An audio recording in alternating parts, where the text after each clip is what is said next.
your native land. Nice to have you back, Donald. Sure. Cool, isn't it? As you said, beautifully filmed. This is actually making me think a little bit. It's more like Monarch of the Glen meets Whiskey Galore, except there's no smuggling involved. You know, it's Right. What were your initial responses? Do you know a movie called Angel's Share? I don't. It's another one. It's very similar. It's a Scottish distillery. Apparently, the Angel's Share is you put a gallon of scotch in a barrel, and when you take it out 5 years later, it's less than a barrel, less than a gallon. And that part that's evaporated is called the Angel's Share. It goes to the angels, Right. and they make the whiskey for you. So anyway, the movie is similar in that there's a distillery. It's going out of business. The people buy it, if I'm remembering correctly. Anyway, it works out. It works out well in the end. There's a romance and all of that, and so in that sense, it's similar. But on the other hand, what struck me about this that was really different, and in that and here it actually reminded me of. Do you know Bill Forsyth's Local Hero? Going way back, I think it's Burt Lancaster who plays the part, but this is much more a character study. Yes. Here, I don't want to say that the whiskey and the distillery is incidental, but this is a family drama. These people have really difficult relationships intergenerationally, and they're trying to solve those problems. And none of it is easy, and all of it is very realistic in terms of who's hurt and who's healed and all of that. I mean, it has a happy ending, which is, convenient. My wee brother, it's been nearly 40 years since you left for America. So, you came then? Did you have to march him to the airport at gunpoint? I don't know what happened between you two. This is a great opportunity for you guys to clean all this up. But all the way through, it also reminded me of, there was a movie, The Great Santini, which is it's Robert Duvall and his father. So this is a father-son thing, right? Yeah, in an interesting way, because the father is not actually present except in his memories, which keep We keeping we see him once in a while show up. Yeah. But the Robert Duvall is it's this military thing of the father not the son not living up to the father's expectations, and that's what's going on here. Yes. The father's unreasonable. He's unavailable. Yep. He can't connect emotionally. Yep. And he can't communicate well. He can't communicate at all. This is it's a triple whammy. And it's kind of that the son, Donald, the youngest son, is still living in a kind of post-trauma existence, or limbo in a sense. So he's been in limbo now for, what was it they said, 30 years he's been in America? Yeah. And actually, one of the things that I liked about it is that when it starts out, I kind of liked him. And as it went on and on, I realized, wow, this guy's really a jerk. Like the fact that he leaves the woman and never says goodbye and never writes her a letter. And I mean, it's not her fault. She's just, collateral damage in this. Yeah, she's picked up the pieces over and over again because she's picked up the pieces. I mean, there were better ways for him to have solved this with his brother and his father. Yeah, they could have been possibly, but then he's still struggling with the trauma. So it's like, because there's that line when they're saying, oh, some people can really bear a grudge, for 40 years or whatever it is. And I thought, but it's not a grudge. He's been struggling. Like he's been struggling with this traumatic experience because he's lost his mother, very young, obviously. He cannot communicate because the father cannot communicate, basically. So that makes it very difficult with the teenage son to, get anywhere. And it's and the fury and the angst of what you basically he's blaming the father for the mother's early demise. Yeah, and the father's blaming him. There's all of this going on. So he goes where he knows he can have a chance of getting a life, because it's everything is being sucked into this. rather horrific sort of, he's chained to the distillery because he is actually a blender. He has a skill. They suggest, don't they? Yeah. That, Oh, yeah. He's supposed to be really good at it. Yeah. but then it sort of gets a bit twisted. Like, he throws it away because everything connected with the distillery is bad memories for him. He Yeah. doesn't have that many wonderful memories. They all get a bit tainted, don't they? I mean, the whole film is sort of laced with memories that are. Yeah. They sort of Yeah. start off, they look happy, and then, oh, but then there's the father, or then this happens, or that happens. There's Decided to resign as chairman of the distillery. My brother will take over the reins. What? It's a very gentle balance. I mean, it's a very restful film, I Yeah. found. Yeah. In the middle, How I did you would agree. feel? Yeah. Did you find it restful? There's certainly moments of it, and I think you're right. I think it uses the past really well. One of the things I noticed is, and we're talking about character arcs, where I think the main character starts out likable, and then the more you learn about him, the more you realize he's problematic. Is the brother is actually a pretty nice character, even Yeah. though when we meet him, we don't like him. Our He initial seems, he reaction to him seems, is, "Oh, he's the curmudgeon," and in fact, yeah, he he's seems he's grumpy. really the sweetheart. He is. You know, so He's there's been a kind keeping of going. a kind of an X movement where the one character goes from good to bad, and the one character goes from bad to good. And in terms of audience, I mean, they are the same, but the way that the audience perceives them shifts radically and reverses. And I always really like that. Yeah, and also like that it's not too much one way or the other. That they Right. are allowed to be somewhere in the middle, but they have these aspects. The older brother has shouldered his responsibilities and maybe overcompensated in Yeah, that. he's not perfect either, but Yeah, but he's been a bit more. How does the younger brother put it out? He's always been trustworthy. You could trust him, couldn't you? yeah. And then, whereas you sort of gradually sort of discover that the younger brother, well, he doesn't know what he wants, and so everything about him becomes uncertain, doesn't it? The only thing he's actually certain about is the club, but even there, he can't keep it because he Well, yeah, forgets. he can't pay the rent, the Well, no, it's insurance. not that. It's the insurance policy. He didn't keep it up, Yeah, so yeah. it gets burnt down. And it's odd because it was I kind of thought, oh, just as just from certain expressions on his face, occasionally think, ah, there is a problem. There is no insurance, because the daughter is happily saying, but it'll be fine, it'll be Yeah, of fine. course, it's no big deal. You just fix it, right? And Uh, something sort of tells you from his expression that no, there's something not quite there entirely. And then it's sort of the cracks start to appear very slowly as you go along. Yeah. This is not for me. It's your birthright. I'm sorry, Sandy. Then you leave me no choice but to sell. This distillery is the heart of this village. This whiskey is these people. You sell it to some outsider, and who knows what will happen. Nothing will change. there were a couple of quotes that I wrote down from the dialogue that I thought were particularly good. There's one that the main character says they're looking at the Scottish landscape, which is photographed beautifully and makes me want to go back and visit. um, but he says there was a time when this was more than enough. And there's that's what also reminded me of Local Hero, because in Local Hero he's living in Texas, and then he moves to Scotland and Yeah.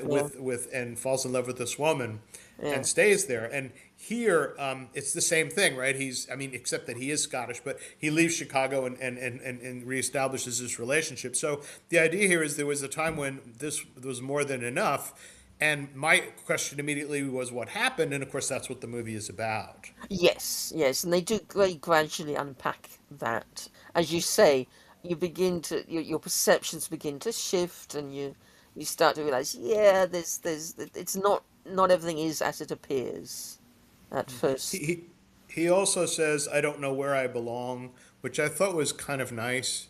Much, Belonging is geographical, but it's also psychical. yeah, Like you have to be comfortable with yourself, and you have to be comfortable with either with your partner or with your community, or it can be portable, right? You can take that with you, and it isn't always geographical, but he's out of sorts all the way through.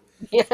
Although he does, his daughter is really sweet. Really Yeah, good yeah. I mean, character. there was some lovely characterizations, and she. It's interesting that whole geographical positioning because his daughter and granddaughter, they're the ones who clearly have been going to Scotland every Yeah, year. yeah. And He she says doesn't. something like, "Oh, I love it here. I want to be here." And it's so like again, there's a lot of reversals in the movie. You Yeah, know, yeah. she's the American Chicago girl who wants to be in Chicago in Scotland. But she's the painter. She's the artist. Yeah, She's developed her little studio there, and she sings. And there's that lovely duo they do at the beginning, yeah.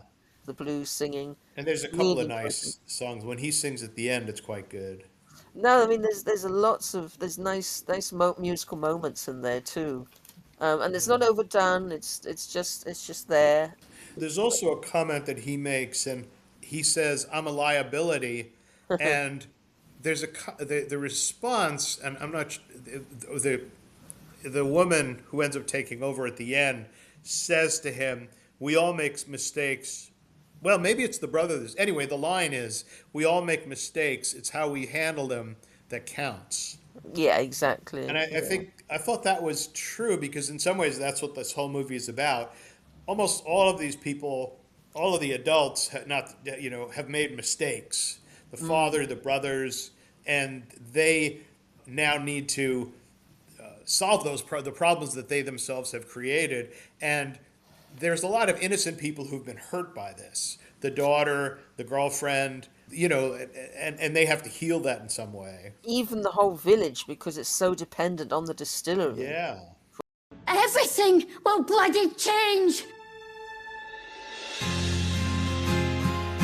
I used to work here fixing things. Now I'm better at breaking them. You're a devious wee bugger, Donal. Getting the distillery valued behind my back. We all make mistakes, Dad. It's how we handle it that counts. Oh, you came back all right. But it wasn't for me.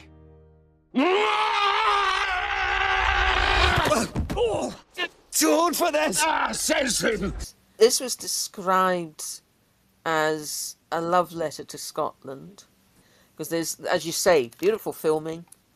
Oh yeah, the pub scenes and the community and the And then people. Everybody's delightful, and and then in the end, the other key protagonist is whiskey. Whiskey is king.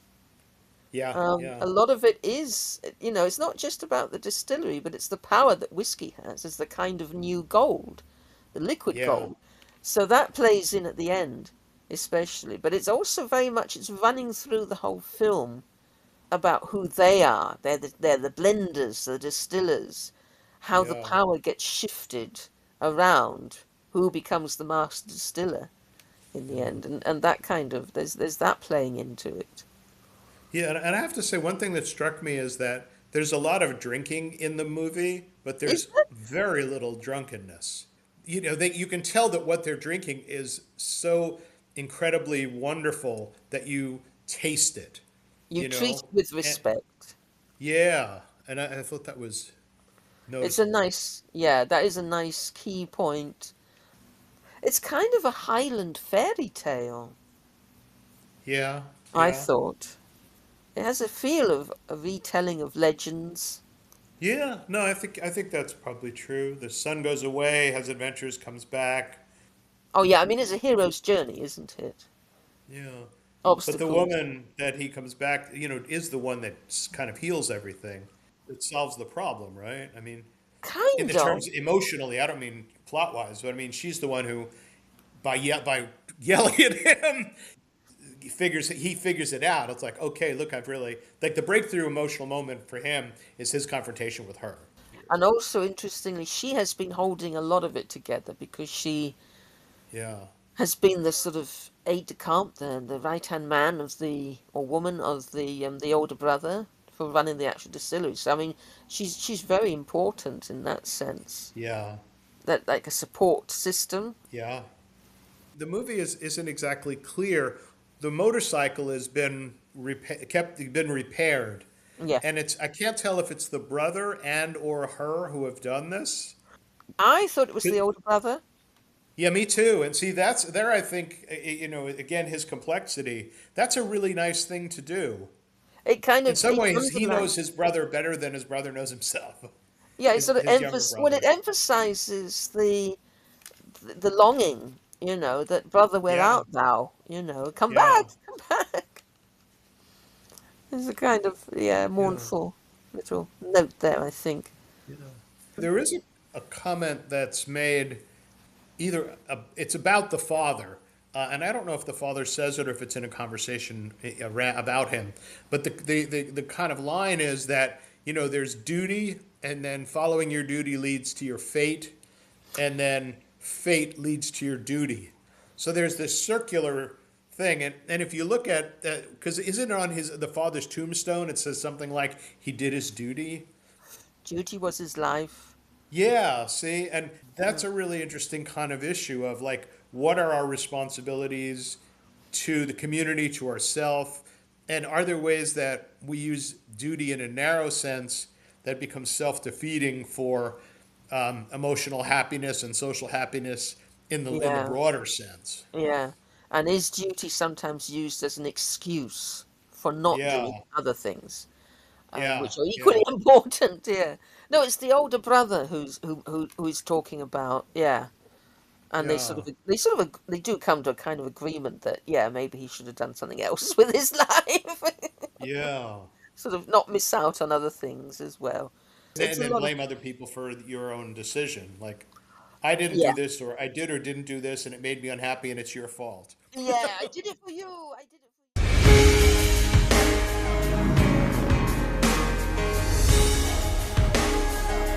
I wish I could have stayed. I don't think any of us realized how much you sacrificed. I know I didn't. Be careful with time. It can creep up on you. Brian Cox's editorial debut with this tense drama about family and forgiveness. Did you find there was tension?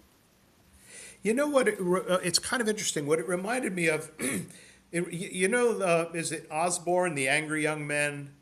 There's a All right. moment in the late in the 50s and early 60s where we get what people would call kitchen table drama. Reginald Rose does some of these, and there's this idea of the family, and it's around the kitchen table, and there's these problems, and I mean, Long Day's Journey into Night is this kind of thing too. And I guess I felt, I mean, that's more like a serious tragedy, but I guess that it did remind me of that. Like, this would be a good movie even if you took the whiskey. If you took him out of a distillery and put him on a farm, it's still a good movie because what Essentially, it's have really that. about is these people and their relationships, and the Yes. Yeah. distillery forms a background to that.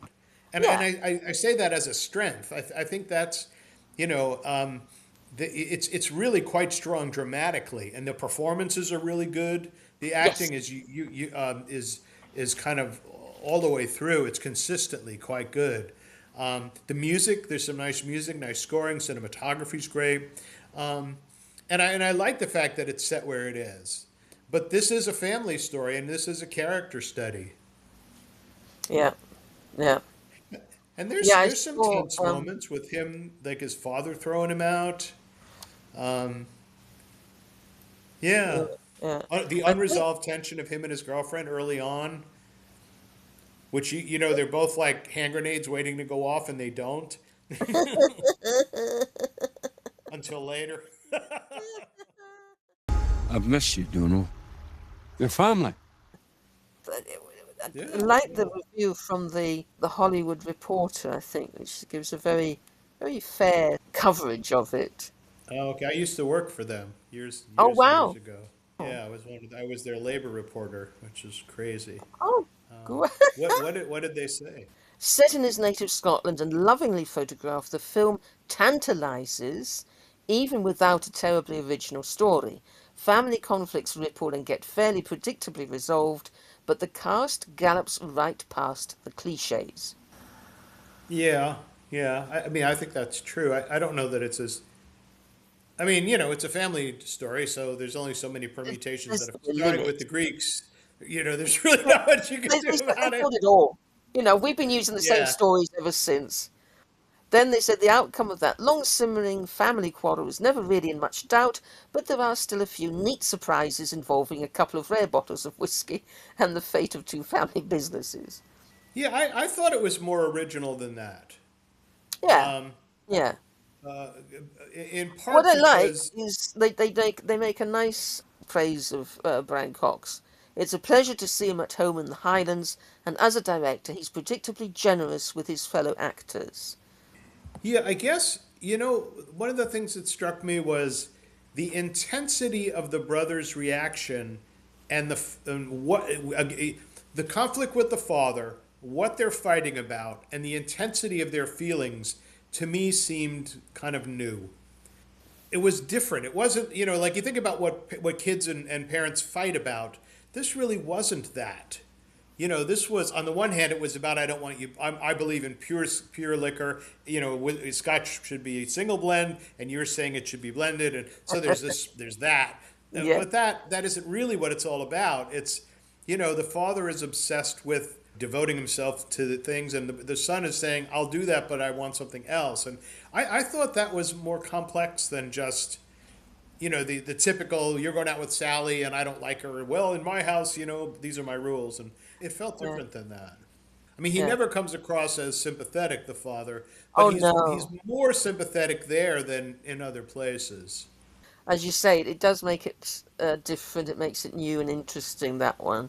And I think they could happily have actually developed that further. Something to it that would have been interesting to see. Yeah, I mean, what the thing that the question that I had was, what was the father like before the mother dies? Because we do get a sense that the mother is protecting the child, so the father's already kind of a problem. Yeah. But in other words, you know, if you were telling the story from his point of view, he has his own, you know, sufferings. Yeah, and does it get worse after? Which it seems it does. And he is seeing the world through his own aggrieved, narrow viewpoint. So, Yeah, you know, he's certainly responsible for his own problems. But, yeah, you know, the more we knew about him, the more we would sympathize with him. And a little bit of that might have made it a tiny bit richer. Because I just think it's always richer to have. Better late than never, eh? I've got a stew on the range, if you're in the mood. No rush. It'll keep. It's horrible. Truly horrible.